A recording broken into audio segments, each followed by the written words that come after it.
നമസ്കാരം.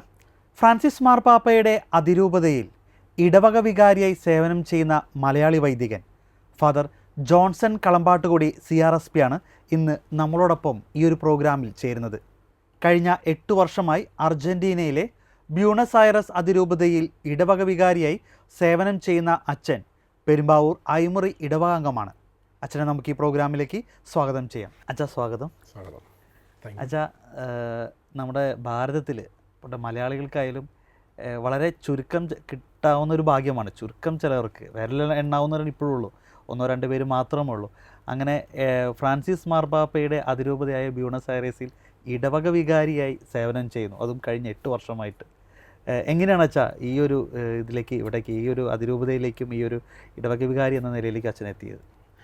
എന്നെ സംബന്ധിച്ച് മാർപ്പാപ്പയുടെ അതിരൂപതയിൽ സേവനം ചെയ്യുക എന്ന് വളരെ സന്തോഷം തോന്നുന്ന ഒന്നാണ്. എൻ്റെ അധികാരികൾ എന്നോട് ചോദിച്ചു, അർജൻറ്റീനയിലേക്ക് മിഷൻ പ്രവർത്തനത്തിന് പോകാൻ പറ്റുമോ എന്ന് ചോദിച്ചപ്പോൾ ഞാൻ പറഞ്ഞു, എസ് മൂളി. എനിക്കൊന്നും ലാറ്റിൻ അമേരിക്കയെക്കുറിച്ച് ഒന്നും അറിയത്തില്ലായിരുന്നു, അർജൻറ്റീനയെക്കുറിച്ച്. പക്ഷേ ഞാൻ അങ്ങ് പോയപ്പോൾ എനിക്ക് ഒത്തിരി ടെൻഷനൊക്കെ ഉണ്ടായിരുന്നു. ഭാഷ അറിയത്തില്ലായിരുന്നു, കൾച്ചറൊക്കെ നമ്മളിൽ ഒത്തിരി വ്യത്യാസമാണ്. പക്ഷെ അവിടെ ചെന്ന് കഴിഞ്ഞപ്പോൾ അവരുടെ സ്നേഹവും അവരുടെ നമ്മോടുള്ള ഒരു വിശ്വാസത്തെ കണ്ടു കഴിഞ്ഞപ്പോൾ എനിക്ക് ഒത്തിരി സന്തോഷം തോന്നി. അവരുടെ കൂടെ ആയിരിക്കാൻ ഞാൻ ഇപ്പോഴും ഒത്തിരി ആഗ്രഹിക്കുന്നു. കാരണം അവരെ എന്നെ കാണുന്ന ഒരു സ്വന്തം മോനെ പോലെയും ഒരു സഹോദരനെ പോലെയാണ്. അതുകൊണ്ട് ആ രൂപത്തിൽ സേവനമനുഷ്ഠിക്കാൻ ഒത്തിരി ആഗ്രഹിക്കുന്നു. നമ്മുടെ അച്ഛന്മാർക്ക് ഒത്തിരി സാധ്യതകളുള്ള ഒരു മേഖലയാണ് അർജൻറ്റീന മിഷൻ പ്രവർത്തനത്തിന്. നിലവിൽ നമ്മുടെ കേരളത്തിൽ നിന്ന് 2 പേര്, അച്ഛനും പിന്നെ വേറൊരു അച്ഛനും കൂടി ഉള്ളൂ അല്ലേ? കേരളത്തിൽ നിന്ന് ഞാൻ നിൽക്കുന്ന ബൊനസ് ഐറസ് രൂപതയിൽ 2 അച്ഛന്മാരുണ്ട്. പിന്നെ തൊട്ടടുത്തുള്ള രൂപതകളിലായിട്ട് CMI അച്ഛന്മാർ 5 പേര് ജോലി ചെയ്യുന്നുണ്ട്. ഒരു SVD അച്ഛനുണ്ട്. പിന്നെ വേറെ 2 കോൺഗ്രിഗേഷണൽ അച്ഛന്മാരുണ്ട് വേറെ രൂപതകളിലായി. വേറെ രൂപത എന്തെങ്കിലും മാർപ്പാപ്പയുടെ രൂപതയിൽ ഞങ്ങൾ 2 അച്ഛന്മാരാണ് മലയാളികളായിട്ടുള്ളൂ. ഇന്ത്യയിൽ തന്നെ 2 പേരുള്ളൂ. ഇന്ത്യയിൽ തന്നെ അല്ലേ? ഇപ്പോൾ ഞാൻ അച്ഛൻ ആദ്യം പരിചയപ്പെടുത്തിയപ്പോൾ അച്ഛൻ്റെ കോൺഗ്രിഗേഷൻ CRSP എന്ന് പറഞ്ഞു. ആ കോൺഗ്രിഗേഷനെ കുറിച്ചൊന്നും അധികം കേട്ടിട്ടില്ല മലയാളികൾ. കോൺഗ്രിഗേഷൻ്റെ പേര് the Clerics Regular of Saint Paul Barnabites Fathers. 1537 ഇറ്റലിയിൽ ക്രെമോണ എന്ന സ്ഥലത്താണ് സ്ഥാപിച്ചത്. ഞങ്ങളുടെ വിശുദ്ധൻ്റെ പേര് വിശുദ്ധ അന്തോണി മരിയ സക്രിയ. ഒത്തിരി രാജ്യങ്ങളിൽ ഇപ്പോൾ സേവനമനുഷ്ഠിക്കുന്നുണ്ട് ഞങ്ങളുടെ അച്ഛന്മാർ. ഇന്ത്യയിൽ തുടങ്ങിയത് 2007 സ്റ്റാർട്ട് ചെയ്തത്. ഞാൻ വഴിയാണ് സ്റ്റാർട്ട് ചെയ്തത്. അച്ഛനായിരുന്നു ഇന്ത്യയിൽ തന്നെ ആദ്യത്തെ വൈദികനായത്. അതെങ്ങനെയായിരുന്നു? ഞാൻ ഇവിടെ നാട്ടിൽ കുറച്ച് നാൾ പഠിച്ചു. അത് കഴിഞ്ഞിട്ട് ഞാൻ റോമിൽ എനിക്കൊരു സാഹചര്യം കിട്ടി പഠിക്കാൻ പോകാൻ. പഠിച്ചു. അവിടെ അച്ഛനായി. എൻ്റെ പേരൻസ് വന്നിട്ടുണ്ടായിരുന്നു. റോമിൽ വെച്ചാണ് അച്ഛനായത്. അത് കഴിഞ്ഞ് 1.5 വർഷം അവിടെ ജോലി ചെയ്തു. ഇറ്റലിയിലെ കോൺഗ്രിഗേഷനാണ്. Italian congregation. ഓക്കെ. അപ്പോൾ റോമിൽ വെച്ച് പഠിച്ചു. അങ്ങനെ അവിടെ റോമിൽ വെച്ച് തന്നെ പട്ടം കിട്ടി. അത് കഴിഞ്ഞ് 1.5 വർഷം ഞാൻ ജോലി ചെയ്തു. എങ്ങനെയായിരുന്നു ഇന്ത്യയിൽ നിന്ന് ആദ്യ വൈദികൻ ഒരു കോൺഗ്രിഗേഷനിൽ വരുന്നു? ഈ കോൺഗ്രിഗേഷനിലോട്ട് പലരും ചേരാനായിട്ട് ആഗ്രഹിച്ചു. പക്ഷെ പലർക്കും വിസ കിട്ടിയില്ല പോകാനായിട്ട്. പക്ഷേ എനിക്ക് എന്തോ ദൈവാധീനം കൊണ്ട് വിസ കിട്ടി. അങ്ങനെ ഞാൻ അവിടെ ചെന്നു, പഠിച്ചു, അച്ഛനായി. 2 വർഷം അതിനുശേഷം അവിടെ വർക്ക് ചെയ്തു. 1.5 വർഷം വർക്ക് ചെയ്തു. അത് കഴിഞ്ഞിട്ട് അധികാരികൾ പറഞ്ഞു ഇന്ത്യയിൽ തുടങ്ങാനായിട്ട് സഹായിക്കാൻ വേണ്ടി എന്നോട്. കാരണം ഒരു ഇന്ത്യക്കാരനുണ്ടെങ്കിൽ എളുപ്പമാണല്ലോ. അങ്ങനെ ഒരു ഇറ്റാലിയൻ അച്ഛനും ഞാനും കൂടി ഇന്ത്യയിൽ വന്ന് സ്റ്റാർട്ട് ചെയ്തു ബാംഗ്ലൂർ. അച്ഛനാണ് ആദ്യമായിട്ട് ഈ കോൺഗ്രിഗേഷന് വേണ്ടി ഇന്ത്യയിൽ ഒരു ഹൗസ് സ്റ്റാർട്ട് ചെയ്യണം. അത് ബാംഗ്ലൂർ. ഞാനും വേറെ ഇറ്റാലിയൻ അച്ഛൻ. എങ്ങനെയായിരുന്നു അതിൻ്റെ പ്രവർത്തനം? അത് ആദ്യ കാലഘട്ടത്തിൽ ഞങ്ങൾ തുടങ്ങിയപ്പോൾ ഇത്തിരി ബുദ്ധിമുട്ട്. ഞങ്ങൾ വാടകയ്ക്കൊക്കെ താമസിച്ചു. അത് കഴിഞ്ഞ് ഞങ്ങൾ സ്ഥലം വാങ്ങിച്ച് സ്റ്റുഡൻസിനൊക്കെ എടുത്തു. ഫോർമേഷൻ ഹൗസായിട്ട് തുടങ്ങി. ഇപ്പോൾ നല്ല രീതിയിൽ പോകുന്നുണ്ട്. 12 അച്ഛന്മാരുണ്ട് മൊത്തത്തിൽ. ഞങ്ങൾ ഇന്ത്യക്കാർ 10 മലയാളീസും 2 നോൺ മലയാളീസും. പക്ഷെ നന്നായിട്ട് പോകുന്നു എല്ലാവരും. സ്റ്റുഡൻസ് ഉണ്ട്, സെമിനാരിക്കാർ ബാംഗ്ലൂർ. തുടക്കത്തിലാണെങ്കിലും അത്യാവശ്യം സ്റ്റുഡൻസ് ഉണ്ട്. ഞാൻ ഒത്തിരി കുഴപ്പമില്ലാതെ പോകുന്നു. കോൺഗ്രിഗേഷൻ അല്ലേ? എന്തായാലും നമുക്ക് ഈ ബ്യൂണസ് അയറസ് അതിരൂപതയിലും ഫ്രാൻസിസ് മാർപ്പാപ്പയുടെ അതിരൂപതയിലെ വിശേഷങ്ങളിലേക്കൊക്കെ വരാം. അർജൻറ്റീനയിൽ അവിടുത്തെ അജപാന ശുശ്രൂഷയൊക്കെ ചോദിക്കാനുണ്ട്. അതിനു മുമ്പ് അച്ഛനെക്കുറിച്ച്, അച്ഛൻ്റെ പേഴ്സണൽ ലൈഫിനെ കുറിച്ച്, എങ്ങനെയാണ് അച്ഛൻ ഈ ദൈവവിളി വന്നത്? ദൈവവിളി വന്നത് എങ്ങനെയാണെന്ന് ചോദിച്ചു കഴിഞ്ഞാൽ, നമ്മൾ ചെറുപ്പത്തിൽ പള്ളിയിലൊക്കെ പോകുമ്പോൾ നമ്മൾ അച്ഛന്മാരൊക്കെ കാണുമ്പോൾ നമുക്ക് ആഗ്രഹമല്ലേ, ഒരു വൈദികനാകണമെന്നൊരു ആഗ്രഹം ഉണ്ടായി. ഞാനൊരു ഒറ്റ പ്രാവശ്യം പോലും ഞാൻ അൾത്താര ശുശ്രൂഷയിലൊന്നും പോയിട്ടൊന്നുമില്ല. പക്ഷേ ഞാൻ CLC പോലെ ചെറിയ ഗ്രൂപ്പിലൊക്കെ പെട്ടിട്ട് ഞാൻ അംഗമായിരുന്നു. അങ്ങനെ നമുക്കൊരു ആഗ്രഹം തോന്നി വൈദികനാകാൻ. അങ്ങനെ ചിലർ നമുക്കിടെ മനസ്സിൽ തോന്നുന്നതാണല്ലോ. നമ്മൾ ചെറുപ്പത്തിലെ പറയാമല്ലോ, പിള്ളേരോട് ചോദിച്ചാൽ എന്താകണം, ചിലപ്പോൾ വൈദികനാണെന്നൊക്കെ പറയും. അങ്ങനെ ഒരു ആഗ്രഹം തോന്നി നമ്മൾ ചേർന്നതാണ് സഭയിൽ അച്ഛനാകാൻ വേണ്ടി. അങ്ങനെയാണ് നമ്മുടെ ഒരു ഇൻസ്പിറേഷൻ, അല്ലാതെ വേറെ പ്രത്യേകിച്ചൊന്നുമില്ല. വീട്ടിൽ ഇപ്പോൾ ആരൊക്കെ ഉണ്ട് അച്ഛൻ്റെ? ഞങ്ങൾ, എൻ്റെ അപ്പച്ചനും അമ്മച്ചിയും, എനിക്ക് ഞങ്ങൾ 6 മക്കളാണ്. 5 സഹോദരനും 1 സഹോദരിയും ഉണ്ട്. ഇപ്പോൾ ഈ ഒരു ഇപ്പോൾ ഈ ഇങ്ങനെ മാർപ്പാപ്പയുടെ അതിരൂപതയിലാണ് വികാരിയായിട്ട് സേവനം ചെയ്യുന്നത് പറയുമ്പോൾ വീട്ടിൽ നിന്നും നാട്ടിൽ നിന്നൊക്കെ ഉള്ളൊരു ആളുകൾക്ക് ഇത് പറയുമ്പോൾ ആളുകൾക്ക് സന്തോഷമുണ്ട്. കാരണം മാർപ്പാപ്പയുടെ അതിരൂപതയിലാണെന്ന് പറയുമ്പോൾ ആളുകൾക്ക് സന്തോഷം. പിന്നെ അർജൻറ്റീന എന്ന് പറയുമ്പോൾ ഈ ഫുട്ബോളും അങ്ങനെയുള്ള കാര്യങ്ങളാകുമ്പോൾ മലയാളികൾക്ക് പ്രത്യേക ഒരു ആത്മബന്ധമുള്ള രാജ്യം കൂടിയാണ് അല്ലേ അർജൻറ്റീന എന്ന് പറഞ്ഞാൽ. മെസ്സി എന്നൊക്കെ ആളുകൾക്ക് സന്തോഷമാണ്. ഞാൻ എൻ്റെ ഇടവകയിൽ ആളുകൾ പറയും, ആളുകൾ ചോദിക്കും ഓരോ കാര്യങ്ങൾ. അപ്പോൾ ആളുകൾക്ക് സന്തോഷമാണ്. ഇത്രയും ദൂരം, അർജൻറ്റീന ഒത്തിരി ദൂരം ആണല്ലോ നമ്മുടെ നാട്ടിൽ നിന്ന്. അപ്പോൾ അവർക്ക് വർക്ക് ചെയ്യുമ്പോൾ, പക്ഷെ ഞാനവിടെ വർക്ക് ചെയ്യാൻ കാരണം എനിക്ക് ജനങ്ങളുടെ സപ്പോർട്ടുണ്ട്. ജനങ്ങൾ നമ്മളെ സ്വന്തം മോനെ പോലെ കാണും, സ്വന്തം സഹോദരനെ പോലെ കാണും. അതാണല്ലോ നമ്മൾ എവിടെ ചെന്നാലും പിന്നെ അവരുമായിട്ട് നമ്മൾ ഇത് ചെയ്യുമ്പോൾ നമുക്ക് കിട്ടുന്ന സന്തോഷം. ഈ അച്ഛനിപ്പോൾ ഇവിടെ നിന്നാണ് അച്ഛൻ നമ്മളൊരു ഇന്ത്യൻ ഒരു അതായത് കാത്തലിക്സ് അല്ലെങ്കിൽ ഇന്ത്യൻ ഒരു സഭയുടെ ഒരു പ്രവർത്തനങ്ങൾ, ഭാരതീയ കത്തോലിക്ക സഭയുടെ ആ ഒരു ചട്ടക്കൂടിൽ നിന്നാണ് അച്ഛൻ ഇങ്ങനെ റോമിലേക്കും, അത് കഴിഞ്ഞപ്പോൾ അതിനുശേഷം അച്ഛൻ ആഫ്രിക്കയിലുണ്ടായിരുന്നു, ഇപ്പോൾ ഇവിടെ അർജൻറ്റീനയിൽ നിൽക്കുന്നു. ഇപ്പോൾ അർജൻറ്റീനൽ സഭയിൽ അച്ഛൻ അവിടെ ഒരു വികാരിയായി അവിടുത്തെ അതിരൂപതയിൽ സേവനം ചെയ്യുമ്പോൾ ഇവിടുത്തെ ഇന്ത്യൻ ഈ ഒരു സഭയുടെ പ്രവർത്തനങ്ങളും അവിടുത്തെ സഭാ പ്രവർത്തനം തമ്മിലൊന്ന് എങ്ങനെയാണ് അച്ഛൻ അതിനെ കാണുന്നത്? നമ്മുടെ കേരളത്തിലുള്ള, ഇന്ത്യയിലുള്ള അജപാലനവും അവിടുത്തെ അജപാലനവും ഒത്തിരി വ്യത്യാസമുണ്ട്. അവിടെ ജനങ്ങൾക്ക് വിശ്വാസമുണ്ട്, പക്ഷേ പള്ളിയിൽ ഞായറാഴ്ച കുർബാനയ്ക്ക് പോകുന്ന ആളുകൾ കുറവാണ്. നോർത്ത് അർജൻറ്റീനയിൽ നല്ല രീതിയിൽ ആൾക്കാർ പള്ളിയിൽ പോകും. സൗത്ത് അർജൻറ്റീന, സെൻട്രൽ ബൊനസ് ഐറസിലൊന്നും അങ്ങനെ അധികം ആൾക്കാർ പള്ളിയിൽ പോവില്ല. പക്ഷേ അവർക്ക് വിശ്വാസമുണ്ട്. പള്ളികളിൽ പോകുമ്പോൾ പള്ളി തുറന്നിട്ടിട്ടുണ്ടെങ്കിൽ പള്ളിയിൽ പോയി 1 മിനിറ്റ് 2 മിനിറ്റൊക്കെ പ്രാർത്ഥിച്ചിട്ടൊക്കെ പോകും. അങ്ങനെയുണ്ട്. പക്ഷെ നമ്മുടെ ഇവിടെ അങ്ങനെയല്ല. ഇവിടെ നമ്മൾ ഞായറാഴ്ച എന്ന് വെച്ചാൽ എല്ലാവരും പള്ളിയിൽ പോകും. അതൊരു കൾച്ചറാണ് നമ്മുടെ. അവരെ സംബന്ധിച്ച് അങ്ങനെ സഭയുടെ ഒരു നിയമമുണ്ട്, സഭയുടെ കൽപ്പനകളിൽ ഒന്നാണ്. പക്ഷെ അവരെ സംബന്ധിച്ച് അവർക്ക് അങ്ങനെ അവർക്കറിയാം, പക്ഷെ അവരങ്ങനെ പോകുന്നില്ല. അവരെ സംബന്ധിച്ച് വിശ്വാസമുണ്ട്, പക്ഷേ ഞായറാഴ്ച കടവുള്ള ദിവസമാണെന്ന് അവർക്ക് അറിയാമെങ്കിലും ചിലപ്പോൾ അവർ പോകണമെന്നില്ല. അത് എന്തുകൊണ്ടാണ്? എനിക്ക് കൂടുതലും ക്രൈസ്തവരുള്ള കത്തോലിക്ക രാജ്യമാണ്. പക്ഷേ അവരുടെ കൾച്ചർ അങ്ങനെയാണ്. ഇപ്പോൾ മോഡേൺ അവർ അവിടെയുള്ള ജനങ്ങൾ ഒരു പരിധിവരെ വന്നിട്ടുള്ളത് ഈ യൂറോപ്യൻ കൾച്ചറിൽ നിന്നാണ്. ഇറ്റലി, സ്പെയിൻ, ജർമ്മനി ഇങ്ങനെയുള്ള രാജ്യങ്ങളിൽ കുടിയേറി പാർത്തവരെ 2ാം ലോകമഹായുദ്ധ കാലത്ത്. അപ്പോൾ അവിടുത്തെ ആ കൾച്ചറൊക്കെ ഉള്ളതുകൊണ്ട് അവരങ്ങനെ. പക്ഷേ വിശ്വാസം ഉണ്ടെന്ന് വെച്ചാൽ വിശ്വാസമുണ്ട്. അവർക്ക് ഏറ്റവും കൂടുതൽ വിശ്വാസം മാതാവിനോടാണ്. മരിയൻ ഭക്തി ഭയങ്കരമാണ്. മരിയൻ ഭക്തി ഭയങ്കരമാണ്. മാതാവിൻ്റെ തീർത്ഥാടന യന്ത്രത്തിലൊക്കെ അവർ പോയി നടന്ന് 60-70 കിലോമീറ്ററൊക്കെ നടന്ന് അവർ പോയി, അല്ലെങ്കിൽ 3 ദിവസം 4 ദിവസം നടന്നൊക്കെ അവരങ്ങനെയുള്ള ഇതുണ്ട്. പക്ഷെ നമ്മുടെ ഇതും കേരളത്തിലുള്ള അജപാലനോ അവിടുത്തെ അജപാലനോ തമ്മിൽ ഒരിക്കലും താരതമ്യം ചെയ്യാൻ പറ്റില്ല. സ്ട്രക്ചറൊക്കെ ഒത്തിരി വ്യത്യാസമുണ്ട്. ഇവിടെ നമുക്ക് ഞായറാഴ്ച സൺഡേ ക്ലാസ്സൊക്കെ ഉണ്ട്. അവിടെ സൺഡേ ക്ലാസ് ഞായറാഴ്ച ഒന്നും ഇല്ല. അവിടെ വെച്ചാൽ ആരും വരത്തില്ല. പിള്ളേർക്ക് എങ്ങനെയാ വിശ്വാസമൊക്കെ പകർന്നു കൊടുക്കും? പിള്ളേർക്ക് അവിടെ ആദ്യ കുർബാന സ്വീകരണം 2 വർഷത്തെ കോഴ്സ്, സ്ഥൈര്യലേപനം 2 വർഷത്തെ കോഴ്സ്. ഇത് അവർ ചിലപ്പോൾ ഇടവസങ്ങളിലായിരിക്കും അവർക്ക് ഉണ്ടാകുന്നത്. ചിലപ്പോൾ തിങ്കളാഴ്ച അല്ലെങ്കിൽ വെള്ളിയാഴ്ച അല്ലെങ്കിൽ വ്യാഴാഴ്ച, അത് ഡിപ്പെൻസ്. അപ്പോൾ ശനിയാഴ്ച, ഞങ്ങളുടെ അവിടെ ശനിയാഴ്ച, എൻ്റെ പള്ളിയിൽ ശനിയാഴ്ച. പിന്നെ സ്കൂളുകളിലുണ്ട്. ഇപ്പോൾ കാത്തലിക് സ്കൂളുകൾ, എല്ലാ കാത്തലിക് സ്കൂളുകളിലും കാറ്റീസം ഉണ്ട്. അത് റെഗുലർ സബ്ജക്റ്റായിട്ട് പഠിപ്പിക്കും. അപ്പോൾ ആ പിള്ളേർക്ക്, അവിടെയുള്ള പിള്ളേർ അതുകൂടാണ് ചെയ്യുന്നത്. എനിക്ക് തോന്നുന്നു അതൊരു നല്ലതാണ് കാര്യം. കാരണം വെച്ചാൽ ഇപ്പം നമുക്ക് ഇവിടെയെങ്കിലും കാറ്റീസം സൺഡേകളിൽ അതും 1 മണിക്കൂറാണ് കിട്ടുന്നത്. ഇതാകുമ്പോൾ ഡെയിലി അവർക്ക്. കാറ്റീസ് ഉണ്ട്. അപ്പോൾ എന്നിട്ട് അവർ ആ കാറ്റിസം പഠിപ്പിക്കുന്ന അവർ അതിർവാന സ്വീകരണത്തിന് വേണ്ടി. അത് കഴിഞ്ഞിട്ട് ഒരു അതും അപ്പോൾ ഈ ക്ലാസ് ടീച്ചേഴ്സിൻ്റെ നേതൃത്വത്തിലാണോ ആദ്യ കുർബാന സ്വീകരണത്തിന്? നമ്മുടെ പള്ളിയായിട്ട് ചേർന്നല്ലേ, പള്ളിയായിട്ട് ചേർന്നാണ്. അല്ല, ഞാൻ പറഞ്ഞ ഈ ആ ഒരു അതിരൂപത അല്ലെങ്കിൽ അർജന്റീനയിൽ മൊത്തം ആ ഒരു സ്കൂള് കാത്തലിക് സ്കൂളുകളിൽ മാത്രമേ ഉള്ളൂ, എല്ലാ സ്കൂളുകളിലും മാത്രം കാത്തലിക് സ്കൂളുകളിലുള്ളൂ. അതായത് ഗവൺമെന്റ് സ്കൂളുകളാണോ മറ്റൊന്നുള്ളത്? മറ്റ് ഗവൺമെന്റ് സ്കൂളുകൾ അവിടെ ഒന്നും ഉണ്ടാവില്ല, കാറ്റീസ് ഇല്ല, അങ്ങനെ പഠിപ്പിക്കില്ല. അവിടെ പഠിക്കുന്ന കുട്ടികൾ പള്ളികളിൽ കാറ്റീസത്തിന് പോകും, പള്ളികളിൽ കാറ്റീസിന് പോകണം, അങ്ങനെ രീതിയിലല്ലേ പോകും. അവർക്ക് ഓരോരുത്തരുടെ ഇഷ്ടത്തിനനുസരിച്ചാണ് അത്. കുർബാന സ്വീകരണത്തിന് മുമ്പ് 2 വർഷം കോഴ്സ് കംപ്ലീറ്റ് ചെയ്യണം, നിർബന്ധമാണ് അത്. ഈ മറ്റ് കാര്യങ്ങൾ എങ്ങനെയാണ് അതിരൂപതയിൽ ബന്ധപ്പെട്ട്? അവിടെ യൂത്ത് ഒക്കെ ഉണ്ട്, നല്ല നല്ല ഒത്തിരി ആക്റ്റീവായിട്ടുള്ള ഇടവകളിലൊക്കെയാണ് യൂത്ത് ഉണ്ട്.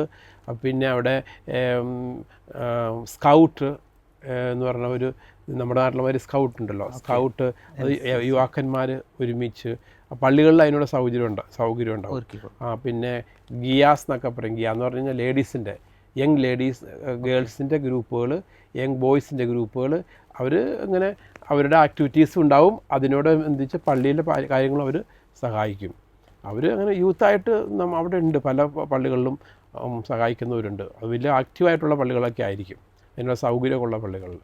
ഓക്കെ. ഞാൻ പണ്ടുണ്ടായിരുന്ന പള്ളിയിലെല്ലാം ഉണ്ടായിരുന്നു. ഇപ്പോഴത്തെ ഈ രൂപതയിൽ ഇപ്പോൾ ഈ ബൊനസ് ഐറസിലില്ല. അതിനു മുമ്പുണ്ടായ പള്ളിയിൽ 500 മേൽ ചെറുപ്പക്കാരുണ്ടായതാണ് എൻ്റെ പള്ളിയിൽ. ഓക്കെ. മറ്റ് ഇടവക ജനങ്ങൾ എങ്ങനെയൊക്കെയാണ് വെച്ചാൽ ഇപ്പോൾ എത്ര പേര് അങ്ങനെ ഇടവക നമുക്ക് പറയാൻ പറ്റത്തില്ല എത്ര ഇടവക്കാരുണ്ടെന്ന്. എൻ്റെ പള്ളിയിൽ എനിക്ക് അറിയത്തില്ല, അങ്ങനെ പൊതുവെ ഇല്ല. അവർക്ക് ഇഷ്ടമുള്ളിടത്ത് അവർ പള്ളിയിൽ പോകുന്നു. ശരിക്കും അപ്പോൾ അതൊരു വിശ്വാസം വളർത്തിയെടുക്കാൻ, അല്ലെങ്കിൽ നമ്മുടെ ഇപ്പോൾ ഈ നാട്ടുകളെ പോലെയൊക്കെ വിശ്വാസ തീഷ്ണതയുള്ളൊരു ജനത്തെ വാർത്തെടുക്കാൻ കുറച്ച് സ്ട്രഗിൾ ചെയ്യണം. അത്ര എളുപ്പമല്ല അച്ഛന്മാർക്ക് എല്ലാവർക്കും. അതൊരു ചലഞ്ചാണ്. പിന്നെ നമ്മുടെ അവിടെ ജനങ്ങൾ എപ്പോഴും പള്ളിയിൽ വരുന്നത് അവിടുത്തെ വികാരിയച്ഛൻ്റെ സ്വഭാവം, വികാരിയച്ഛൻ്റെ രീതി അനുസരിച്ചാണ്. സ്ട്രിക്റ്റായിട്ടുള്ള വികാരിയാണ്, ജനങ്ങളായിട്ട് വലിയ ഇതൊന്നും ഇല്ലാത്തതാണെങ്കിൽ അവർ ചിരിങ്ങ് വലിയും, പള്ളിയിൽ വരുന്നത് വലിയും. നന്നായിട്ട് ആക്റ്റീവായിട്ടുള്ള അച്ഛനാണ്, അവരെ കേൾക്കുന്ന ഒരു വൈദികനാണ്, അവരായിട്ട് നല്ല രീതിയിലൊക്കെ മുന്നോട്ട് പോകുകയാണെങ്കിൽ ആളുകൾ പള്ളിയിൽ വരും, നമ്മൾ തേടി വരും. അങ്ങനെയുള്ള ആൾക്കാരുണ്ട്. പിന്നെ നമ്മൾ അവരായിട്ട് നല്ല രീതിയിൽ റിലേഷൻ വേണം, നല്ല അവരെ കേൾക്കണം, അവർക്ക് ഇഷ്ടമുള്ള പള്ളികളിൽ പോവാം അല്ലേ? ആർക്ക് ഏത് പള്ളികളിലും പോവാം. ഈ ഞങ്ങളുടെ ഇടവക ഇതാണ്, ഇടവകയിൽ തന്നെ പോകണമെന്നില്ല, അങ്ങനെയൊന്നും ഇല്ല. അങ്ങനെ അവരുടെ മറ്റ് കൂദാശ കർമ്മങ്ങൾ, വിവാഹം, അതും വേണേ അവിടെ നടത്താം. വിവാഹം, മാമോദീസ, ഏത് പള്ളി വേണമെങ്കിലും നടത്താം, ഏത് പള്ളിയിൽ നടത്താം. പക്ഷേ വിവാഹം നടത്താനായിട്ട് എങ്ങനെയാണ് അതിൻ്റെ? വിവാഹം നടത്തണമെങ്കിൽ അവർക്ക് ഒരു സർട്ടിഫിക്കറ്റ് കൊടുക്കണം. അവർ മാമോദീസ സ്വീകരിച്ച പള്ളിയിൽ നിന്ന് വിവാഹം കഴിക്കാനുള്ള ഒരു സർട്ടിഫിക്കറ്റ്, ആ സർട്ടിഫിക്കറ്റ് കിട്ടിയാൽ മാത്രമാണ് വിവാഹം കഴിക്കാൻ പറ്റുള്ളൂ ഏതെങ്കിലും പള്ളിയിൽ. അത് മസ്റ്റാണ്. അത് 6 മാസം വാലിഡേ ഉള്ളൂ. അത് കഴിഞ്ഞാൽ പിന്നെ അത് ഉപയോഗിക്കാൻ പറ്റത്തില്ല. അത് ഒരു പ്രാവശ്യം കൊടുത്താൽ പിന്നെ കൊടുക്കാൻ പറ്റത്തില്ല. അത് മസ്റ്റ്. അതുണ്ടെങ്കിലാണ് വിവാഹത്തിനുള്ള പ്രോസസ്സ് തുടങ്ങത്തുള്ളൂ.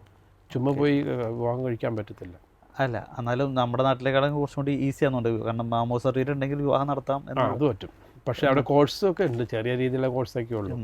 ആ രീതിയിലാണ് പോകുന്നത്. അത്രേ ഉള്ളൂ. ഈ ഫ്രാൻസിസ് മാർപ്പാപ്പ ആയതിനു ശേഷം, ബ്യൂണസ് ഐറസിലെ ആർച്ച് ബിഷപ്പായിരുന്നു, കർദിനാളായതിനു ശേഷം മാർപ്പാപ്പയായി, അവരുടെ നാട്ടിൽ നിന്ന് ഒരു മാർപ്പാപ്പ വന്നു. അതിനുശേഷം എങ്ങനെയായിരുന്നു ആ നാട്ടിലെ വിശ്വാസം? ആളുകൾക്ക് ആദ്യമേ വലിയ താല്പര്യമായിരുന്നു. മാർപ്പാപ്പ നമ്മുടെ മാർപ്പാപ്പയാണല്ലോ, നമ്മുടെ നാട്ടുകാരനാണെന്ന് വലിയ ഒത്തിരി ഇതാണ്. പക്ഷേ ആദ്യമായിട്ടാണ് യൂറോപ്പിന് പുറത്തുനിന്ന് ഒരു മാർപ്പാപ്പ വരുന്നത്. അപ്പോൾ അവർക്ക് ഒത്തിരി സന്തോഷമൊക്കെ തോന്നി. ആളുകൾക്ക് ചെറിയൊരു ബുദ്ധിമുട്ടുള്ളത്, മാർപ്പാപ്പ ഇതുവരെ ഞങ്ങളെ വന്ന് കണ്ടിട്ടില്ല എന്നുള്ളൊരു ചെറിയൊരു വിഷമം ഉണ്ടെന്നുള്ളൂ, വേറെ ഒന്നുമില്ല. ആളുകൾ എന്നാലും അതിലങ്ങ് പോകുന്നു, കുഴപ്പമൊന്നുമില്ല. പിന്നെ പറയും അർജന്റീനയാണ് മാർപ്പാപ്പ എന്നുള്ള ഇതാണ്. അല്ലേ, അച്ഛനെ സംബന്ധിച്ചോളം അത് എത്രത്തോളം അച്ഛൻ്റെ ഈ യജമാന ശുശ്രൂഷയിലൊക്കെ? അത് എപ്പോഴും ആൾക്കാർ എന്നോട് ചോദിക്കും, നമ്മളെന്തെങ്കിലും ചോദിക്കുമ്പോൾ മാർപ്പാപ്പ വരുന്നില്ലോ നമ്മുടെ നാട്ടിൽ, എന്തുകൊണ്ട് വരുന്നില്ല എന്നൊക്കെ ചോദിക്കും ആളുകൾ. അത് ആളുകൾക്ക് നമുക്ക് എന്ത് മറുപടി കൊടുക്കാൻ പറ്റും ആളുകളോട്? അപ്പോൾ നമ്മൾ കാത്തിരിക്കാം, ഒരു ദിവസം വരും, അതിൽക്കുള്ള നമുക്ക് പറയാൻ പറ്റത്തില്ല. അതിൻ്റെ രീതി എന്താണെന്ന് അറിയില്ല. അപ്പം ഒരു ദിവസം വരും. ഈ അവിടുത്തെ ആർച്ച് ബിഷപ്പായാലും മെത്രാന്മാരൊക്കെ ആയാലും എങ്ങനെയാണ് അതിൻ്റെ പ്രവർത്തനങ്ങളെല്ലാം? അവർ ഭയങ്കര വെരി സിമ്പിൾ. ആർച്ച് ബിഷപ്പൊക്കെ എന്ന് പറഞ്ഞാൽ എൻ്റെ പള്ളിയിൽ കഴിഞ്ഞ ഒക്ടോബറിൽ ആ സ്ഥൈലവനം കൊടുക്കാൻ വന്നിട്ടുണ്ട്. അവിടുത്തെ ആർച്ച് ബിഷപ്പ് ഒരു സിമ്പിൾ, നമ്മളോടൊക്കെ ഭയങ്കര ഇതാണ്, ഒത്തിരി ഒരു സിമ്പിളായിട്ടുള്ള മനുഷ്യരെല്ലാവരും. അവർ ബസ്സിലൊക്കെ ആയിരിക്കും കയറി വരുന്നത്, കാറിലൊക്കെ വരുന്നവർ തീരെ കുറവാണ്. അവർ ബസ്സിലോ ട്രെയിനിലോ അല്ലെങ്കിൽ അവിടെയുള്ള വണ്ടി ഇതാണ്. ആർച്ച് ബിഷപ്പ് എൻ്റെ ആർച്ച് ബിഷപ്പ് വന്ന ഒരു ചെറിയ ഒരു കാറിലാണ് വന്ന പുള്ളി. അന്നൊരു തിരിച്ച് അല്ലെങ്കിൽ ചിലപ്പോൾ പുള്ളി ബസ്സിനൊക്കെ വരും. ബസ്സിന് വരും. അവരുടെ രീതി അങ്ങനെയാണ്. അതിപ്പോൾ ആരും അങ്ങനെ നമ്മുടെ പോലെ കൂടുതൽ ഓവറായിട്ട് അല്ലെങ്കിൽ അങ്ങനെ അതൊന്നുമില്ല. ഒരു ഇതില്ല, സ്വീകരണങ്ങളൊക്കെ ഒരു സ്വീകരണവും ഇല്ല. ആർച്ച് ബിഷപ്പ് വന്നപ്പോൾ ആൾക്കാർ പള്ളിയിലുണ്ടായിരുന്നു. ഞാൻ എൻ്റെ ഓഫീസിലുണ്ടായി. പുള്ളി ഓഫീസിലോട്ട് വന്നു. ഒരുമിച്ച് ഞങ്ങൾ സാക്രിസ്റ്റി പോയി ഡ്രസ്സ് മാറിക്കഴിഞ്ഞ് പുള്ളി കാര്യങ്ങൾ നടത്തി. എന്നിട്ട് ഞാൻ കൊണ്ടുവന്നാക്കി. കാറ് അവിടെ കിടന്നേ തൊട്ടടുത്തുണ്ടായിരുന്നു കാറ്. അപ്പോൾ അവിടെ കൊണ്ടുവന്നാക്കി പുള്ളി പോയി ചായ കുടിച്ചു, അത്ര ഉള്ള. അല്ലാതെ ഒത്തിരി ആഘോഷങ്ങളൊന്നുമില്ല. നമ്മളെപ്പോലുള്ളൊരു വ്യക്തി പക്ഷേ വെരി സിമ്പിൾ. അതാണ് നമുക്ക് എപ്പോഴും അപ്രോച്ചബിൾ ആണ്. ഓക്കെ, ആവശ്യത്തിന് നേരിട്ട് ചെല്ലാം. നമ്മൾ കേക്കും അത് വലിയ ഇതാണ്. ഓക്കെ, മറ്റൊരു വിഷയം വെച്ചാൽ ഇപ്പോൾ ഈ ലാറ്റിൻ അമേരിക്കയിലും ഇപ്പോൾ അർജൻറ്റീനയൊക്കെ ആയാലും ഒരുപാട് യുവജനങ്ങൾ ഈ ലഹരിക്ക് അടിമയായി പോകും. അത് ലഹരി ഇപ്പം ലാറ്റിൻ അമേരിക്കയിൽ ഒത്തിരി ചെറുപ്പക്കാർ പൊതുവേ ലഹരിക്ക് അടിമയാണ്. ഇപ്പം നമ്മുടെ നാട്ടിലും അങ്ങനെ ആയി തുടങ്ങിയിട്ടുണ്ട് കുറച്ചൊക്കെ. അവിടെ കുറച്ച് അവിടെ നിന്ന് മറ്റ് നമ്മൾ വിദേശ നാടുകളിൽ നിന്നുള്ള ഒരു കടമെടുക്കാണ് നമ്മുടെ. അതാണ് അതുകൊണ്ട് എന്ത് സംഭവിക്കുന്നു എന്ന് വെച്ച് കഴിഞ്ഞാൽ യുവജനങ്ങൾ അവർ ഒരു പ്രത്യേക രീതിയിലേക്ക് പോയിക്കൊണ്ടിരിക്കുകയാണ്. അവരുടെ ജീവിത സ്റ്റൈലും ഒത്തിരി പ്രശ്നങ്ങളിലൂടെ അത് ലോകത്ത് തന്നെ നശിപ്പിച്ചുകൊണ്ടിരിക്കുന്ന ഒന്നാണല്ലോ ഈ ഡ്രഗ്സ്. അതിന് അവർ ഗവൺമെൻറ് എന്തെങ്കിലുമൊക്കെ ചെയ്യുന്നുണ്ട്, പക്ഷേ പല രീതിയിലൊക്കെ അത് കടന്നു വരുന്നു. സഭ അതിനെതിരെ ഒത്തിരി ഇതുണ്ട്. പക്ഷെ നമ്മൾ അവരോട് അങ്ങനെയുള്ളവരോട് നമ്മൾ ചെയ്യുന്ന രീതി സൂക്ഷിച്ച് വേണം. കാരണം ഇത് വിൽപ്പനയാണല്ലോ, ഇതൊരു ബിസിനസ്സാണല്ലോ. അപ്പോൾ അവരോട് നമ്മൾ നിയമപരമാണ് അവിടെ നിയമമൊന്നുമല്ല, നിയമപരമൊന്നുമല്ലല്ലോ. പക്ഷേ അല്ലാത്ത രീതിയിൽ ഇഷ്ടംപോലെ കിട്ടുന്നുണ്ട്. ചിലപ്പോൾ നമ്മൾ ഒരച്ഛനവിടെ അങ്ങനെ ഇതുണ്ടായിട്ട് അച്ഛനെതിരെ ആളുകൾ ഇത് വിൽപ്പന നടത്തുന്ന ആളുകൾ അച്ഛനെതിരെ തിരിഞ്ഞു. അപ്പോൾ അങ്ങനെയൊക്കെ പ്രശ്നമുണ്ട്. അപ്പോൾ നമ്മൾ സൂക്ഷിച്ച് കൈകാര്യം ചെയ്യണം. ഈ മേഖല അത്ര എളുപ്പമല്ല ഈ മേഖലയിൽ കൈകാര്യം ചെയ്യാന്ന് പറഞ്ഞു. അതിന് നല്ല രീതിയിലായിട്ടുള്ള ബോധവൽക്കരണ ക്ലാസ്സുകൾ അങ്ങനെ എന്തെങ്കിലും കൊടുക്കാറുണ്ടോ? അതൊക്കെ കൊടുക്കും. പക്ഷേ അവിടുത്തെ കൾച്ചർ ഒരിക്കലും നമുക്കൊന്നും, അവരുടെ രീതി അങ്ങനെയാണ്. ഈ അച്ഛൻ എന്തുകൊണ്ടാണ് മിഷൻ തിരഞ്ഞെടുത്തത്? മിഷൻ തിരഞ്ഞെടുത്തെന്ന് പറഞ്ഞാൽ ദൈവം നമ്മൾ എവിടെയൊക്കെ വിടുന്നു അങ്ങോട്ട് പോവുക. എന്നോട് എൻ്റെ അധികാരികൾ ചോദിച്ചു ആഫ്രിക്കയിൽ പോകുന്നതിന് മുമ്പ് പോകാൻ പറ്റുമെന്ന് ചോദിച്ചപ്പോൾ ഞാൻ പോക്കളാന്ന് പറഞ്ഞു. നമ്മൾ നോ പറയില്ല, ഞാൻ പറയും. അവിടെ ചെന്നിട്ട് ഇഷ്ടപ്പെട്ടില്ലെങ്കിൽ നമുക്ക് തിരിച്ചു വരാം. അതുപോലെ തന്നെ ഇപ്പോൾ എനിക്കിഷ്ടമായിരുന്നു ആഫ്രിക്കയിൽ പോയപ്പോൾ. ഇപ്പോൾ അർജൻറ്റീനയിൽ പോയപ്പോൾ എന്നോട് ചോദിച്ചു പോകാൻ പറ്റുമെന്ന് ചോദിച്ചു. ഞാൻ പറഞ്ഞു ഓക്കെ. നോ പറഞ്ഞു കഴിഞ്ഞാൽ അതൊരു നെഗറ്റീവാണ്. അപ്പോൾ അതിന് വരെ പറഞ്ഞാൽ നമ്മൾ പോയി നോക്കിയിട്ട് നമുക്ക് ശരിയാവുന്നില്ലെങ്കിൽ നമുക്ക് പറയാമല്ലോ. പക്ഷെ നമ്മൾ ചെല്ലുന്നിടത്ത് നമ്മൾ അവരുമായിട്ട് അനുഭവപ്പെടണം. ആ രാജ്യത്തിലുള്ള വ്യക്തികളായിട്ട്, ആ സ്ഥലമായിട്ട്, ആ കൾച്ചറായിട്ട്. നമ്മുടെ കൾച്ചറും കൊണ്ട് അങ്ങോട്ട് പോയി കഴിഞ്ഞാൽ നമുക്ക് മിഷൻ പ്രവർത്തനം ഒന്നും ചെയ്യാൻ പറ്റുന്നില്ല. അവരുടെ രീതിയിൽ നമ്മൾ മിഷൻ പ്രവർത്തിക്കും. എളുപ്പമല്ല, ചലഞ്ചാണ്. ഈ മിഷൻ പ്രവർത്തനങ്ങളിൽ ഏർപ്പെടുമ്പോൾ ഇപ്പം നമ്മുടെ ഭാരതത്തിലെ സഭയിലായാലും കേരളത്തിലെ സഭയിലായാലും മിഷൻ പ്രവർത്തനങ്ങളിൽ അല്ലെങ്കിൽ മിഷൻ മേഖലയിൽ പ്രവർത്തിക്കുന്നവർക്ക്, പ്രത്യേകിച്ച് രാജ്യത്തിന് പുറത്തേക്ക് പോലെ ആഫ്രിക്കൻ രാജ്യങ്ങളിലൊക്കെ പ്രവർത്തിക്കേണ്ട ആവശ്യം അല്ലെങ്കിൽ എല്ലാ വൈദികരും ആ ഒരു മേഖലയിലേക്ക് കൂടി ചെയ്യണമെന്ന് അതിനോട് ഞാൻ കാരണം ഇന്ന് ഒരു മനുഷ്യനെ കണ്ടപ്പോൾ ചേട്ടൻ എന്നോട് സംസാരിച്ചതാണ്. ചേട്ടൻ പറഞ്ഞു നമ്മുടെ അച്ഛന്മാരോടൊക്കെ പറയണം കുറച്ച് നാളെങ്കിലും മിഷനിൽ പോയി ജോലി ചെയ്യുക. ആ അനുഭവം അറിയണം. ഇവിടുത്തെ മാത്രമല്ലോ, അതൊരു പ്രത്യേക അനുഭവമാണ്. ചലഞ്ചിങ് ആണ്. ഒരു ഇടവക വികാരി ഇരിക്കുന്നതിനേക്കാളും കൂടുതൽ കുറച്ച് ആൾ ഒന്ന് മിഷൻ എക്സ്പീരിയൻസ് അറിയണം, നല്ലതാണ്. ഇവിടെ സുഖമാണ്, വൈദികർക്ക് ചലഞ്ചിങ് ഒന്നും അധികമൊന്നുമില്ല. അവിടെ എന്ന് പറഞ്ഞാൽ ഇപ്പം ഞാൻ ഒറ്റയ്ക്കാണ് ജീവിക്കുന്നത്. നമ്മൾ ഭക്ഷണം ഉണ്ടാക്കണം, നമ്മളെല്ലാം നമ്മൾ തന്നെ ചെയ്യണം. ഇപ്പം എൻ്റെ പള്ളിയിൽ ഇപ്പോൾ എനിക്ക് സെക്രട്ടറി ഇല്ല, എൻ്റെ പള്ളിയിൽ എനിക്ക് സാക്രിസ്ത്യാനില്ല, എല്ലാം ഞാൻ തന്നെ ചെയ്യണം. കപ്പ്യാരൊന്നുമില്ല. അപ്പം ഞാൻ തന്നെയാണ് എല്ലാം ചെയ്യുന്നത്. എല്ലാം തന്നെ ഞാൻ തന്നെ ചെയ്യണം. പള്ളി തുറക്കണത് ഞാൻ തന്നെയാണ്, പള്ളി അടക്കണത് ഞാൻ തന്നെയാണ്. അപ്പോൾ അതൊക്കെ നമ്മുടെ ഇവിടെ ഒന്നും ഇല്ല. അപ്പോൾ അത് ചെയ്യാനുള്ള മനസ്ഥിതി വേണം. ചുമ്മാ ഒരാൾ മിഷന് പോകാമെന്ന് പറഞ്ഞ് പോയാൽ പോരാ. അത് ആ സ്ഥലത്ത് അവരായിട്ട് നമ്മൾ ഇടപഴകി ജീവിക്കാൻ ശ്രമിക്കണം. എന്നാലേ നമ്മൾക്ക് സന്തോഷമായിട്ടിരിക്കാൻ പറ്റത്തുള്ളൂ. അല്ലെങ്കിൽ അതാവും അല്ലേ. ഈ മിഷൻ പ്രവർത്തനത്തെ കൂടുതൽ സ്നേഹിക്കുന്നുണ്ട് അച്ഛനപ്പോൾ? അല്ല, മിഷൻ പ്രവർത്തനത്തിൻ്റെ കൂടുതൽ സ്നേഹിക്കുന്നുണ്ട് എന്നുള്ളതല്ല. നമ്മൾ ഒരു രാജ്യത്ത് പല സ്ഥലത്ത് പോകുമ്പോൾ പല കാര്യങ്ങൾ പഠിക്കുന്നു.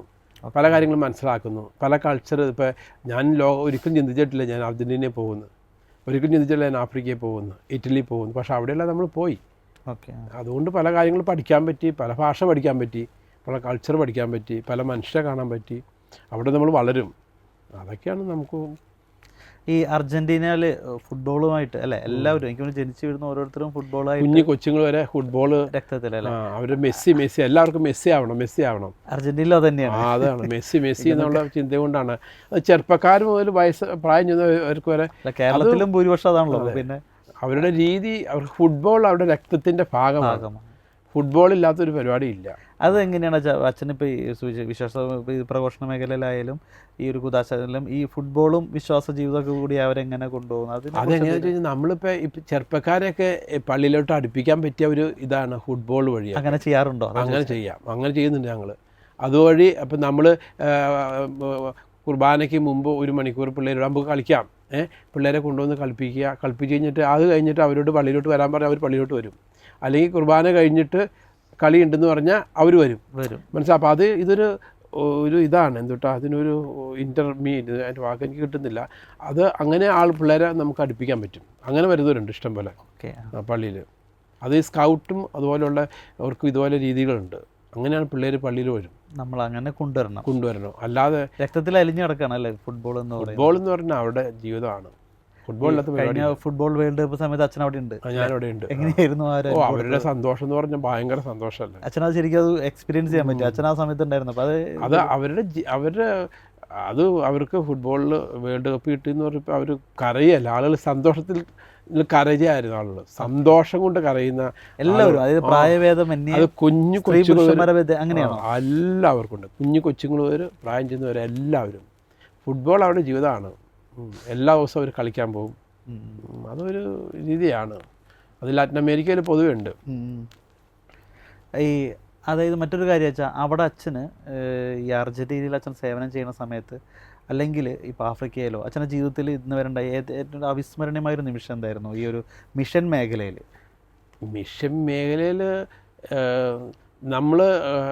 എനിക്ക് ഒത്തിരിയേറെ നല്ല അനുഭവങ്ങൾ ഉണ്ടായിട്ടുണ്ട്.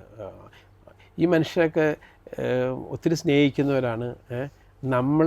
നമ്മളെ അവർക്ക് ആവശ്യമുണ്ടെന്നൊക്കെ തോന്നും. അതാണല്ലോ നമുക്ക് ഒരു സ്ഥലത്ത് ചെല്ലുമ്പോൾ അവർക്ക് നമ്മളെ ആവശ്യമുണ്ട്. അല്ലെങ്കിൽ ആവശ്യം എന്ന് വെച്ചാൽ അവർക്ക് നമ്മുടെ സേവനം അവർക്ക് ആവശ്യമുണ്ട്. അതൊക്കെയാണല്ലോ നമുക്ക് നമ്മൾ റെസ്പെക്റ്റ് ആണ് അവിടെ ചെല്ലുമ്പോൾ. അതൊക്കെയാണ് എന്നെ സംബന്ധിച്ച് പിന്നെ എനിക്ക് ഒരിക്കലും ഒരു സ്ഥലത്ത് ചെന്നിട്ട് ഒരു നെഗറ്റീവ് എക്സ്പീരിയൻസ് ഉണ്ടായിട്ടില്ല. എപ്പോഴും പോസിറ്റീവായിട്ട് ഞാൻ എടുത്തിട്ടുള്ളൂ. അതുകൊണ്ട് നമുക്ക് കുഴപ്പമൊന്നുമില്ല. ഫ്രാൻസിസ് മാർപ്പാപ്പയെ നേരിട്ട് കണ്ടിട്ടുണ്ട്? ഞാൻ റോമിൽ വെച്ച് കണ്ടിട്ടുണ്ട് പല പ്രാവശ്യം. ഈ അർജന്റീനയിൽ സേവനം ചെയ്യുന്ന സമയത്ത് തന്നെയായിരുന്നു? അല്ല അതിന് മുമ്പ്. അപ്പോൾ ഈ അർജന്റീന സേവനം ചെയ്യുന്ന ശേഷം അച്ഛൻ കണ്ടിട്ടില്ല അല്ലേ? ഇല്ല. കാണാൻ ആഗ്രഹിക്കുന്നുണ്ടോ? കാണാൻ ആഗ്രഹിക്കുന്നുണ്ട്. വന്നു കഴിഞ്ഞാൽ ഞങ്ങൾ കാണാൻ പോകും. എൻ്റെ രൂപതയിലല്ലേ. അതെ. അപ്പോൾ അങ്ങനെ വരുമ്പോൾ എന്തായിരിക്കും മാർപ്പാപ്പയോട് പറയാനുള്ളത്? മാർപ്പാപ്പയോട് പറയാനുള്ളത് നമ്മൾ അല്ല, അതായത് പോപ്പിന്റെ അതിരൂപതയിൽ സേവനം ചെയ്യുന്ന ഒരു വികാരി എന്ന നിലയിൽ ഇവിടെ വിസിറ്റ് ചെയ്യാൻ സാധിക്കുമ്പോഴൊക്കെ വിസിറ്റ് ചെയ്യുക. നമ്മുടെ ജനങ്ങളല്ലേ, നമ്മുടെ അവിടുത്തെ ജനങ്ങൾ ഈ പറഞ്ഞ ഒരു പരിഭവം ഫ്രാൻസിസ് പറയും. അത് ഷുവറാണ്. പിന്നെ അതെന്ന് പറഞ്ഞാൽ ചേർത്ത് പിടിക്കുക, അതാണല്ലോ ഏറ്റവും ആവശ്യം. മാർപ്പാപ്പ എന്ന് പറഞ്ഞ പിതാവാണ്. പിതാവ് ചേർത്ത് പിടിക്കുക, എല്ലാവരും ചേർത്ത് പിടിക്കണം. അപ്പോൾ അത് എപ്പോഴും ആവശ്യമാണ്. അത് ആളുകൾ ആഗ്രഹിക്കുന്നുണ്ട്. ഓക്കെ. മറ്റൊരു വിഷയം, ഇപ്പോൾ നമ്മുടെ യുവജനങ്ങൾ ഇന്നിപ്പോൾ ദൈവവിളി വളരെയധികം കുറഞ്ഞു വരുന്നൊരു കാലഘട്ടത്തിലേക്ക് പോവുകയാണ്. അപ്പോൾ ആ ഒരു കാലഘട്ടത്തിൽ ഇപ്പോൾ അച്ഛൻ ഇങ്ങനെ എല്ലാ മേഖലയിലും പല രാജ്യങ്ങളിലൊക്കെ പ്രവർത്തിച്ചിട്ടുണ്ട്. എന്താണ് നമ്മുടെ യുവജനങ്ങളോട് അച്ഛന് പറയാനുള്ളത്? യുവജനങ്ങളോട് എനിക്ക് പറയാനുള്ളത്, ദൈവവിളി നമ്മൾ ഇത് ചെയ്യണം എന്ന് വെച്ച് കഴിഞ്ഞാൽ ദൈവം നമ്മളെ വിളിക്കും. അത് പ്രാർത്ഥിച്ച് ഒരുങ്ങിക്കഴിയുമ്പോൾ ദൈവത്തിൻ്റെ വിളി മനസ്സിലാക്കാം. ഞാനറിയുന്നതുകൊണ്ട് എൻ്റെ കൂടെ തന്നെ പഠിച്ച എൻ്റെ ഇടവകയിൽ, പഴയ ഇടവകയിലെ ഒരു പയ്യൻ, അവൻ ഡോക്ടറായിട്ട് പഠിച്ച് അവന് അവൻ്റെ ഡോക്ടറേറ്റ് കിട്ടുന്നതിന് മുമ്പേ അവൻ സെമിനാരി ചേരാൻ ആദ്യമേ എന്നോടൊന്ന് പറഞ്ഞു, അച്ഛാ ഞാൻ സെമിനാരി പോകാൻ ആഗ്രഹിക്കേണ്ടത്. എന്നിട്ട് അവൻ ആ സെമിനാരി ചേർന്ന് ഇപ്പോൾ 2nd ഇയർ 3rd ഇയർ ഫിലോസഫിയാണ്. അവൻ ഡോക്ടറാണ്, പക്ഷേ സെമിനാരി ഇപ്പോൾ ചേരുകയും ചെയ്തു. അപ്പോൾ ചെറുപ്പക്കാർക്ക് അതൊരു ഒരു ഇൻസ്പിറേഷൻ കിട്ടും അങ്ങനെയുള്ള കാര്യങ്ങൾ. അപ്പം നമ്മൾ ഇന്നത്തെ യുവാക്കന്മാർക്ക് അവരോട് പറയാനുള്ളത്, ദൈവത്തിന് നിങ്ങളെ ആവശ്യമുണ്ട്, നിങ്ങളുടെ സേവനം ആവശ്യമുണ്ട്. നിങ്ങൾ എവിടെയായിരിക്കും എന്നാലും അവിടെ ദൈവത്തിനോട് സേവനം ചെയ്യുക. ദൈവം ഓരോ നിമിഷങ്ങളിലാണ് ഓരോരുത്തരെ വിളിക്കുന്നത്. നമുക്ക് പറയാൻ പറ്റില്ല എപ്പോൾ വിളിക്കും, എങ്ങനെ വിളിക്കുന്നു. അത് നമ്മൾ ഒരു സമയത്ത് ദൈവം നമ്മൾ വിളിക്കും. അപ്പോൾ പക്ഷെ ഒരുങ്ങിയിരിക്കുക. പക്ഷെ അതിന് നമ്മൾ പ്രാർത്ഥിച്ച് ഒരുങ്ങിയിരിക്കണം. ദൈവവിളി പ്രതിസന്ധി നേരിടുന്നുണ്ട്. ഒത്തിരി അവിടെ അർജൻറ്റീനയിലുണ്ട്. ഒത്തിരി എന്ന് പറയാൻ പറ്റില്ല, എന്നാലും അച്ഛന്മാരുണ്ട് അവിടെ, അച്ഛന്മാരൊക്കെ ഇഷ്ടം പോലെ ഉണ്ട്. എൻ്റെ രൂപതയിൽ ഒക്കെ ബോനസ് ആയർസിലൊക്കെ അച്ഛന്മാരുണ്ട്. പിന്നെ ഈ മിഷനിലേക്ക് കൂടുതൽ വൈദികർ ഇനിയും വേണം അല്ലേ? മിഷനിൽ അവിടെ നല്ല ഏരിയയാണ്, മിഷൻ വർക്ക് ചെയ്യാൻ പറ്റിയ ഏരിയയാണ് ലാറ്റിൻ അമേരിക്ക. ഭാഷ ഒരു പ്രശ്നമാണെങ്കിലും ജനങ്ങളെ സംബന്ധിച്ച് ഞാൻ മനസ്സിലാക്കിയത്, അവർക്കിപ്പം നമുക്ക് ഇച്ചിരി ഭാഷ കുറവാണെങ്കിലും അവരെ സ്നേഹിക്കുകയാണെങ്കിൽ അവരുടെ കൂടെ നിന്നാൽ അത് മതി അവർക്ക്. ഭാഷയിലേക്കും പ്രധാനപ്പെട്ട് അവരെ കൂടി ആയിരിക്കുക എന്നുള്ളതാണ്. നമ്മുടെ പ്രസൻസ് എപ്പോഴും ആവശ്യമാണ്, ഏത് മേഖലയിലായാലും. അവിടെ പള്ളികളിൽ അപ്പോൾ അവർ നമ്മുടെ കൂടെ ഉണ്ടാവും. ഞാൻ അവരുടെ എല്ലാ പരിപാടികൾക്കും പോകും, എന്ത് പരിപാടി എല്ലാ കൂടെ ഉണ്ടാവണം. ഇപ്പോൾ ക്രിബ് ഉണ്ടാക്കുമ്പോൾ നമ്മളവിടെ കൂടെ നിൽക്കുക, അങ്ങനെയുള്ള എല്ലാ കാര്യങ്ങൾക്കും അവരുടെ കൂടെ നിന്നാൽ മതി. ഓക്കെ, അത് വേണം പ്രസൻസ്. അപ്പോൾ അവർ വരും. ഓക്കെ, എന്തായാലും ഇത്ര നേരം ബ്യൂണസ് ആയർസ് അതിരൂപതയും അർജൻറ്റീനയിലെയും പിന്നെ അച്ഛൻ്റെ പേഴ്സണലായിട്ടുള്ള കാര്യങ്ങളും അതോടൊപ്പം തന്നെ ഈ ഒരു മിഷൻ പ്രവർത്തന മേഖലയിൽ അച്ഛൻ്റെ പ്രവർത്തനവും അച്ഛൻ്റെ കാര്യങ്ങളെല്ലാം ഞങ്ങളോടൊപ്പം അതോടൊപ്പം ഗുഡ്നസ് ടി.വിയുടെ പ്രേക്ഷകരോടും അച്ഛൻ പങ്കുവച്ചു. ഇത്ര നേരം ഞങ്ങളോടൊപ്പം അച്ഛൻ ചിലവഴിച്ചതിന് ഒരുപാട് നന്ദി. ഒത്തിരി സന്തോഷം. Thank you. അച്ഛൻ്റെ ഇനിയുള്ള എല്ലാ പ്രവർത്തന മേഖലകളിലും മിഷൻ മേഖലകളിലും എല്ലാവിധ ആശംസകളും നേരുകയാണ്. നന്ദി. എനിക്ക് വേണ്ടി പ്രാർത്ഥിക്കുക. ഞാനും ഗുഡ് ന്യൂസ് ടി.വിക്ക് വേണ്ടി പ്രത്യേകം പ്രാർത്ഥിക്കുന്നതാണ്. എല്ലാം നന്നായിട്ട് പോട്ടെ. Okay, thank you.